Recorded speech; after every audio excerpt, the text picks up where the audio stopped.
Good morning friends. ഇന്ന് എനിക്ക് സംസാരിക്കാനുള്ളത് Ashok സൂട്ട, happiest മൈൻഡിൻ്റെ founder. അയാൾ ഒരു പ്രൊമോട്ടറാണ്.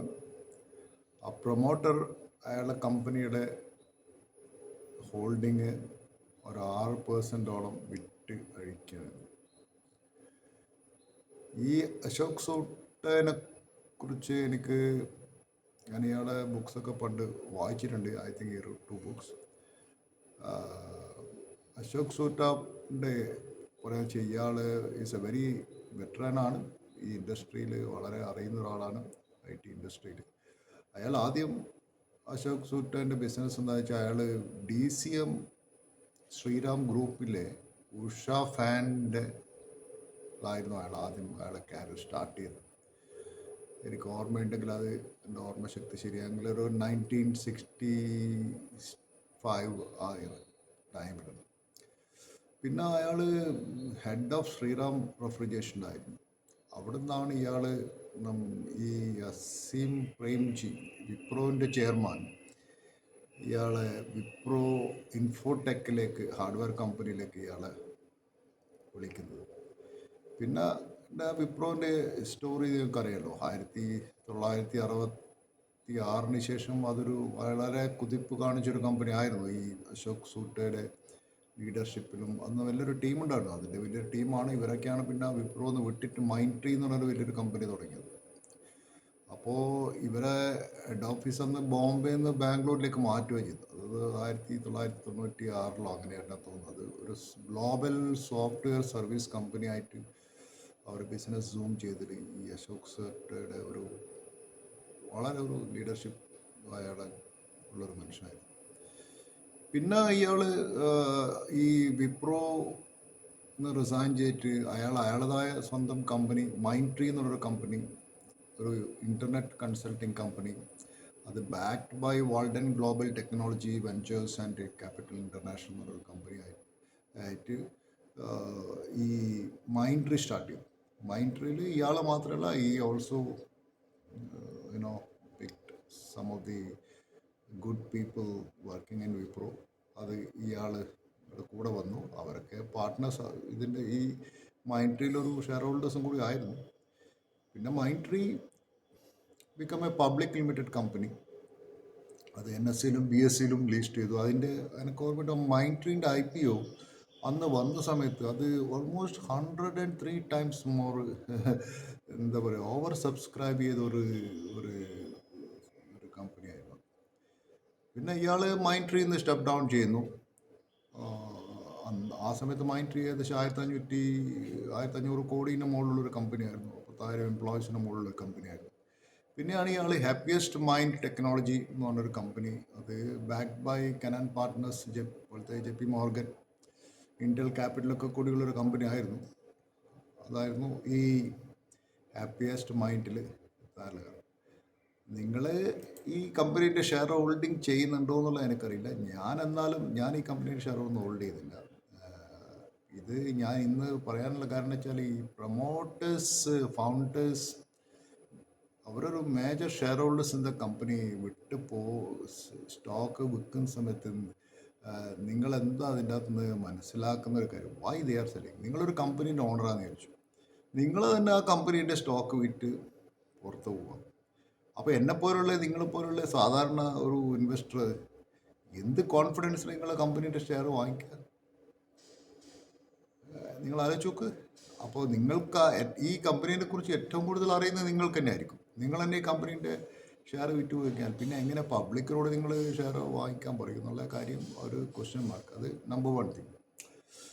പിന്നെ ഇവർ പറയുന്നത് വെച്ചാൽ ഈ ഇവരൊക്കെ എന്തുകൊണ്ട് വിൽക്കുന്നതിനുള്ള കാരണം 2-3 കാരണങ്ങൾ പറയുന്നത്, ഇത് ഫൈനാൻഷ്യൽ ടെക്സ്റ്റ് ബുക്സ് പറയുന്ന കാരണങ്ങളാണ്. ഇതിപ്പം ഇയാൾ എന്താ കാരണം കൊണ്ട് വിറ്റെന്ന് എനിക്കറിയില്ല. പക്ഷേ ജനറലി സ്പീക്കിംഗ് എന്ന് വെച്ചാൽ അവർക്ക് കമ്പനീൻ്റെ ഈ ഫ്യൂച്ചർ പ്രോസ്പെക്ട്സിലും ഫൈനാൻഷ്യൽ ഡിഫിക്കൽട്ടീസൊക്കെ അവർക്ക് ആദ്യം അറിയുന്നതുകൊണ്ടാണ് അവരത് വിറ്റിട്ട് പോകുന്നതെന്നാണ് അങ്ങനെ ഒരു നിഗമനം. പിന്നെ അവർ കമ്പനി വലിയ പ്രോഫിറ്റ് ഉണ്ടാക്കിയാൽ പ്രോഫിറ്റ് എടുത്ത് പോകും. പക്ഷേ ഈ ഹാപ്പിയസ്റ്റ് മൈൻഡ് പോലത്തെ കമ്പനി തുടങ്ങിയിട്ട് ഇത്ര കൊല്ലം ആയിരുന്നു. പെട്ടെന്ന് തന്നെ ഇത്ര വലിയ പ്രോഫിറ്റ് എടുത്ത് പ്രൊമോട്ടർ പോകാമെന്ന് വെച്ചാൽ അതൊരു നല്ലൊരു സൈൻ അല്ല എന്ന് എനിക്ക് തോന്നുന്നു. Promoter just want to take the cash out. Promoter ഒരിക്കലും കമ്പനീൻ്റെ ക്യാഷ് എടുത്ത് പോകാൻ പാടില്ല. പ്രൊമോട്ടർ ഇസ് ഓൾവേസ് കമ്പനിയിൽ ക്യാഷ് പമ്പ് ചെയ്യല്ലാണ്ട് പ്രൊമോട്ടർക്ക് എവിടെ ക്യാഷ് എടുത്തു. നിങ്ങളൊരു കമ്പനീൻ്റെ ഫൈനാൻഷ്യൽ ഡിപ്പാർട്ട്മെൻറ്റ് പറയും നിങ്ങളുടെ കമ്പനി ആദ്യം ക്യാഷ് വന്ന് ചോദിക്കുന്നത് നിങ്ങളെ സാലറി കൊടുക്കാനുള്ള എംപ്ലോയീസ് ആയിരിക്കും ഗെയിമിൽ. പിന്നെ നിങ്ങളെ വീട്ടിൽ വരുന്ന നിങ്ങൾ ഡെപ്റ്റേഴ്സ് ആയിരിക്കും. പിന്നെ നിങ്ങളെ സപ്ലൈസ് ആയിരിക്കും. ഇതെല്ലാം കഴിഞ്ഞിട്ട് പ്രൊമോട്ടേഴ്സിന് പൈസ, പിന്നെ ഷെയർ ഹോൾഡ്, ഇതെല്ലാം കഴിഞ്ഞിട്ട് ഡിവിഡൻഡ്, ഇതെല്ലാം കഴിഞ്ഞിട്ട് പ്രൊമോട്ടേഴ്സിന് ബാക്കി ഉണ്ടെങ്കിൽ പ്രൊമോട്ടേഴ്സിന് കിട്ടും ഒരു കമ്പനി റൺ ചെയ്യാന്ന് വെച്ചാൽ. അത്രമാത്രം വിഷമാകുന്ന ഒരു കമ്പനി റൺ ചെയ്ത് ഇന്നത്തെ എല്ലാ കാലത്തും എല്ലാ സമയത്തും കമ്പനി റൺ ചെയ്ത് കൊണ്ടുപോകാതെ. പിന്നെ ഈ പ്രൊമോട്ടേഴ്സിന് വല്ല പേഴ്സണൽ ലീഡ്സ് ഉണ്ടാവും.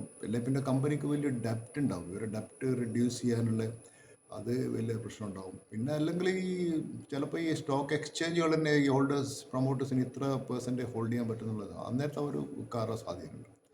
പിന്നെ നോക്കുന്ന വെച്ചാൽ പ്രൊമോട്ടേഴ്സ് ഈ കമ്പനീൻ്റെ സ്റ്റോക്ക് വിറ്റിട്ട് വേറെ എന്തെങ്കിലും സ്ട്രാറ്റജിക് ഇൻവെസ്റ്റ്മെൻറ്റിൽ പോകാണ്ട് അവർ വിൽക്കാനുള്ള സാധ്യത അതൊരു റീസണാണ്. പിന്നെ ജനറലി പ്രൊമോട്ടേഴ്സിന് ഒരു ബിയറിഷ് ഔട്ട്ലുക്കാണ് ഏത് IT ഇൻഡസ്ട്രിയിൽ ഉണ്ടെങ്കിൽ അവർ മനസ്സിലാക്കുന്നുണ്ടാവും ഇനി ഈ ഇൻഡസ്ട്രിയിൽ ഫ്യൂച്ചറിൽ we can look into other industry എന്നിട്ട് പ്രൊമോട്ടേഴ്സ് വിറ്റ് പോകാനുള്ളൊരു സാധ്യതകൾ കാണാൻ. ഇതൊക്കെയാണ് അതിൻ്റെ റീസൺസ്. പക്ഷെ ഞാനൊരു കാര്യം എന്ന് നമ്മൾ ഈ ടാറ്റ സ്റ്റീലൊന്നും അവർ ഇതുവരെ പ്രൊമോട്ടേഴ്സ് അത് വിറ്റിട്ടില്ല. അവരെ പ്രൊമോട്ടേഴ്സ് ഹോൾഡിങ് ഒരിക്കലും കുറച്ചിട്ടില്ല ടാറ്റ സ്റ്റീലൊന്നും. എനിവേ ഇത് ഇന്നത്തെ ഒരു വലിയൊരു ന്യൂസായിരുന്നു.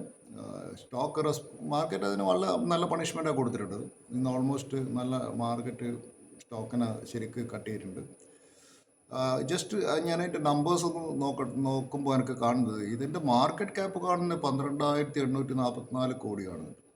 സ്റ്റോക്ക് PE 54 എന്ന് വെച്ചാൽ നല്ല വെരി വെരി എക്സ്പെൻസീവ് ആണ്. കാരണം IT-യിലുള്ള എല്ലാ സ്റ്റോക്സും നിങ്ങൾ PE ചെക്ക് ചെയ്ത് നോക്കുക വെച്ചാൽ ഈവൺ ഒറാക്കിൾ പോലത്തെ ഒരു കമ്പനി, ഒറാക്കിൾ ഫൈനാൻഷ്യൽ കമ്പനി, അതിൻ്റെ PE 38 കിട്ടുമ്പോൾ നിങ്ങൾ എന്തിന് ഹാപ്പിയസ്റ്റ് മൈൻഡ് 54 റുപ്യ 55 റുപ്യേൻ്റെ PE കൊടുത്ത് വാങ്ങിക്കേണ്ട ആവശ്യം? അത്ര വാല്യുവേഷൻ ആ കമ്പനി കാണും. പിന്നെ പ്രോഫിറ്റ് ഗ്രോത്ത് എന്ന് വെച്ചാൽ 1% പ്രോഫിറ്റ് ഗ്രോത്ത് ഇതുവരെ ആയിട്ട് കമ്പനി കാണിച്ചിട്ടുള്ളൂ. അതേസമയത്ത് ഈ ഒറാക്കിളൊക്കെ കാണിക്കുന്നത് 23% profit growth. Is A multinational company, Oracle financial corporation. അതുപോലെ വെരി ഹൈ PE. എനിക്കൊന്ന് ടാറ്റ എലിക്സിൻ്റെ PE ആണ് 56, ടാറ്റ ടെക്നോളജി 59. ഇതൊക്കെ ഹൈ എക്സ്പെൻസീവ് ആണ് ശരിക്കും പറഞ്ഞാൽ. ഫോർജ് 44 മറ്റുള്ള നോക്കുന്നത്. പക്ഷേ comparatively I think this very expensive ആയിട്ട് തോന്നുന്നു എനിക്ക് ഈ കമ്പനി. പക്ഷേ ഇപ്പോൾ ഈ പ്രൈസ് ഓൾമോസ്റ്റ് അതിൻ്റെ സ്റ്റോക്ക് പ്രൈസ് എടുക്കാൻ നന്നായിട്ട് കറക്റ്റ് ചെയ്യാം. 900 രൂപേൻ്റെ സ്റ്റോക്ക് ഇപ്പോൾ ഏകദേശം 850 താഴത്ത് വന്നു. അപ്പോൾ ദാറ്റ് മീൻസ് 850 എന്ന് വെച്ചാൽ ഞാൻ പറയുന്നത് ഒരു 200 DM താഴത്തെ ഇപ്പോൾ ട്രേഡ് ചെയ്യുന്നത്. പിന്നെ അതിൻ്റെ ക്യാഷ് ഫ്ലോ നോക്കുകയെന്ന് വെച്ചാൽ cash flow is comfortable. I think it's okay.